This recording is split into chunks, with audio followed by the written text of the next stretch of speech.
The term tortured artist often describes Van Gogh, while immensely talented, had a tortured soul. But I think that term could also be applied to two hip-hop greats, Biggie and Big Pun. Biggie and Big Pun were tortured souls, but I believe it's what they did with their pain that disqualifies their legacy from being celebrated by hip-hop. Both these men were careless women beater, and it's not just regular domestic violence, and even that's not cool. But both these men were willing to kill the women they were with if nobody were there to stop them. I'll get to that. Tell me about the first time you met Big. Wow. Well, I think everyone kind of knows the story. I was coming home from work, and Biggie was sitting on a garbage can because he loved to play dice.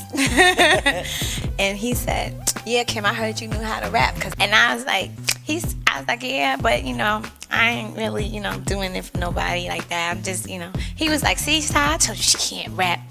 I was like, what? He was good at manipulating you to get you to do what he wanted you to do. Biggie and Lil' Kim met as kids in the neighborhood, and they began a working relationship and began rapping and coming up together. Now, they didn't date per se until Biggie got married to Faith Evans. That's when the affair with Lil' Kim started. But the affair with Lil' Kim will turn violent really fast. So that studio session was this song called Just Like Me with Usher, right? So what he did was he wrote the rap for Lil' Kim. And Lil' Kim, at this particular point in time, this was the time when Big, I'm thinking he fucked Kim's sister. And she found out about it. So she was upset when she came to the studio about this. And he couldn't really get her to do the rap. Big pulled the strap out on her. On Kim? Yes. And to lay the verse? Or just let her know he was a killer. Oh my God. That Jermaine Dupri story is wild, and it sort of tell you how mentally ill and tortured Biggie was. You see, Biggie, one, was not invited to the studio session. They invited Lil' Kim. Biggie was so jealous that Lil' Kim would find Usher or Jermaine Dupri attractive that he imposed himself and showed up at the studio session. Lil' Kim came afterwards, obviously upset because he smashed her sister, and he pulled out a gun because she wasn't in the mood to record after he smashed her sister. Now, Jermaine Dupri will actually elaborate further and say that Biggie took Lil' Kim out in the hallway, and when he went in the hallway to see what was going on, it got worse. It got to a point where she really couldn't do her rap. Wow. So he pulled out the studio, and they went into the hallway. And in the hallway, I thought they was gonna go out there to talk, so I just went out there to watch and see what's going on. I went out in the hallway, followed them out in the hallway, and Big and they start having an argument. Her and Big, they have an argument, and it got so heated that he asked his man C Gutter. He said, "Give me the gun." And I was like, "The gun? Fuck you about to do with this?"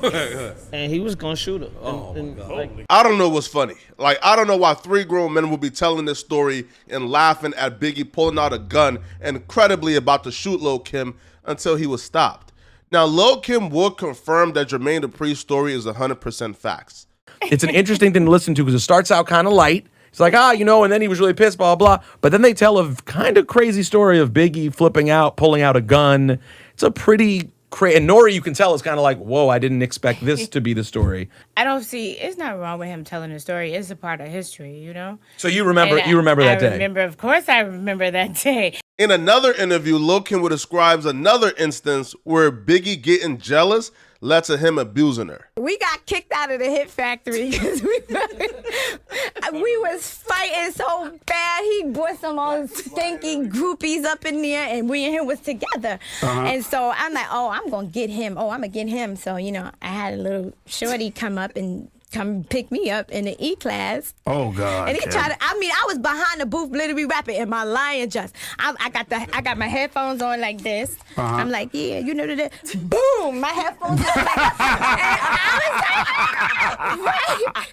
and I was crying. I was so scared. God, I didn't know what happened. And he like, you trying to play me? You trying to play me? I'm like, well, you trying to play me? You got all these skanks in here. Wow. And he choked me out in the elevator, so I passed out. And look. I'm confused. What's funny? That's another group of men laughing at a story of a woman describing how a 6 foot, 400-pound man choked her out until she passed out. Biggie took Lil' Kim through extreme abuse, pulling guns out on her, hitting her, beating her up, choking her out. He was tormented. Now, Biggie abuse of Lil' Kim is bad, but it doesn't compare to what Big Pun took his wife through. Big Pun mentally and physically abused his wife to the extreme. Here's a video of his wife explaining how Big Pun banned her from watching daytime television. Yet, he abused her. He wouldn't want me watching talk shows, because on talk shows they talk about cheating and they talk about abuse and talk about whatever. So for me not to get any ideas, you know what I'm saying? He didn't want to have no girlfriends because, you know, they bad influence or whatever. So they want me to go into school because, you know, God forbid I get an education. I realize, you know, what the hell I'm doing in my life. You know, there's so much more I could do out there. He banned her from watching daytime television such as Oprah because he didn't want her empowered enough to leave him for abusing her. He banned her from having friends because he didn't want her empowered enough to leave him for abusing her. He actually banned her from going to school because he didn't want her educated enough to realize what he was doing was wrong and what he was taking her through was wrong, and eventually leaving him and figuring out that she is worth much more. You know what I'm saying? So he just tried to keep me, you know, in his palm of his hand, and he would do that a lot with fear.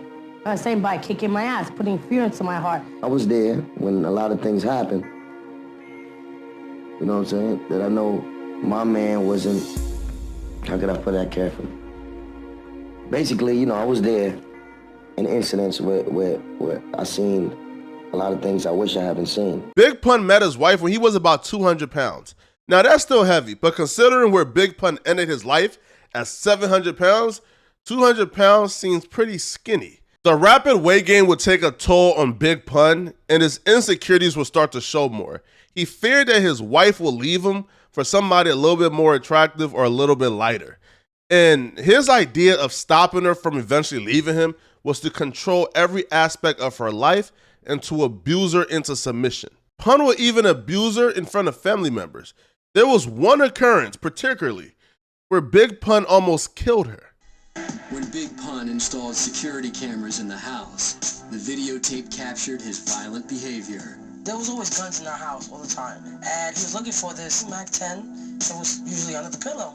I retrieved the gun and I gave it to him. And right there on the video, you see he just pistol with me. Just hit me across the face. I was like, oh my God, I thought my eye popped out. And he just came and he swung at me and hit me with the gat in my face. And my eye just went out. And it was closed shut. It was like so much pain. I felt like I got shot in my eye. I thought my eyeball came out. And I just grabbed it and I just screamed and I ran up the stairs. You know what I'm saying? And I went to the bathroom and Pina was there with the kids. And her little daughter Rebecca was crying. To this day, she still remembers. It's crazy. I mean, just totally knocks her across the face with it. I ran up the stairs and I'm with all my nieces and my nephews and my kids. We were all in the house and we're all hugging each other. And all of a sudden Liza's like dragging herself up the stairs and blood is gushing from her eyes. And I'm like, I'm screaming, you know, come up, you know, please. And I'm screaming, please, Liza, come up. He can't come up the stairs. He can't get you, you know, come up the stairs. And she's crawling up the stairs and, you know, and I grab her and I'm holding her against me and there's blood all over me. I mean, it was awful. It was really bad. And he's like, Pina, you better make her come down. You better make her come down. I'm like, no, I'm not making her come down. You want her, you come up and you come get her. And then my eye fall out and she's like trying to look with the blood, but she can't really tell. And she's stressed and she's shaky. And then Chris is coming from downstairs screaming, what the fuck, you bitch, come down. All this shit you are, whatever.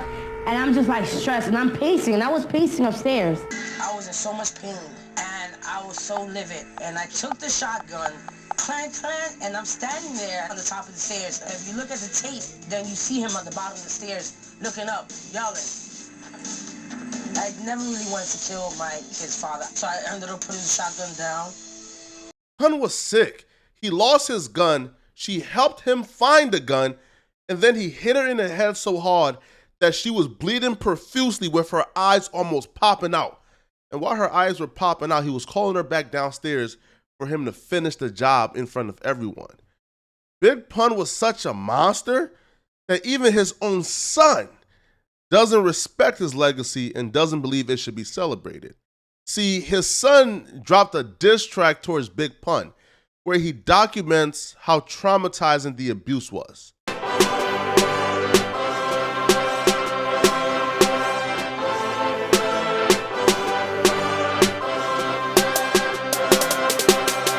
Into my past and I could barely force a smile. The common misconceptions that parents should forge a child. From the fires of experience, happiness, hand-me-downs, and the wisdom you acquire, not anger and acting wild. You're worse than the bullies, the rapists, and pedophiles. It's you that we should trust to protect us and make us proud. Hey, listen, bruh. If a man-owned son is telling you he's worse than the pedos, the bullies, and the monsters in his life, and that his father, Big Pun, was the ultimate monster, I don't understand why are we celebrating Big Pun? Why do we bring him up in high favors?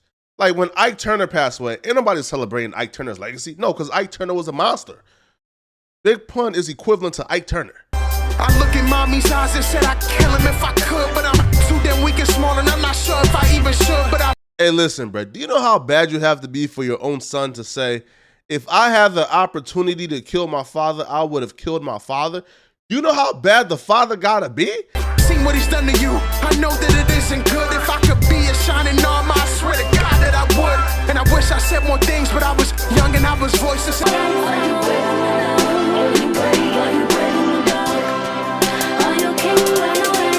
Shout outs to the children who has overcame these challenges. Prayers to the kids who couldn't cope and wrote their bandages. All in very. According to his son, on top of the physical abuse of his mama, his father blacked his sister's eye and broke his arm. So on top of abusing his wife, he also abuses kids to the extreme. This is the man we celebrating? Be for real here, people. No, be for real, bro. I don't care how spectacular the rhymes are, bro. I don't care how well he made orange rhymes with foreigns, bro. We shouldn't be celebrating this man's legacy at all. Young, that this world is filled with savages. Even if you're home, you're never safe, but we can manage this. Shout out to the mothers that tried to hold it steady. Had a sprained wrist and black eyes instead would make spaghetti. And told us to look away whenever things were getting scary. But the vision through my spaced out fingerprints would not impair me. Plus I knew that we was next. It's okay, ma, take a rest. You've given blood and flesh, I'll let your king here give the rest. And though I'm heavy with regrets, I know one thing for sure, that your fears that make you fall like even smaller standing tall. So I'm standing with my chin way higher than it should be. And got punched right in that statement, it rattled and shook my teeth. And I swallowed one or two, staggered upon my feet. And then he kicked my legs from under, but still wouldn't face defeat.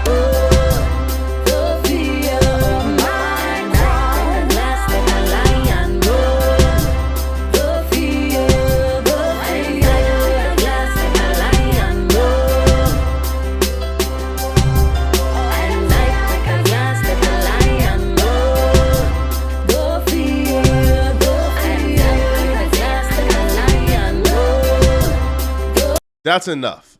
I think y'all get the picture. Biggie and Big Pun contributed greatly to hip-hop through their music, but I don't think their music outweighs their character flaws. I don't think them rhyming well on a beat outweighs them brutally beating their wives, their kids, and causing a lot of pain and trauma that's probably going to stick with those people for their lifetime. But y'all let me know in the comment section, what do you guys think? Are their sins forgivable? Do we forget about their character flaws and celebrate their music?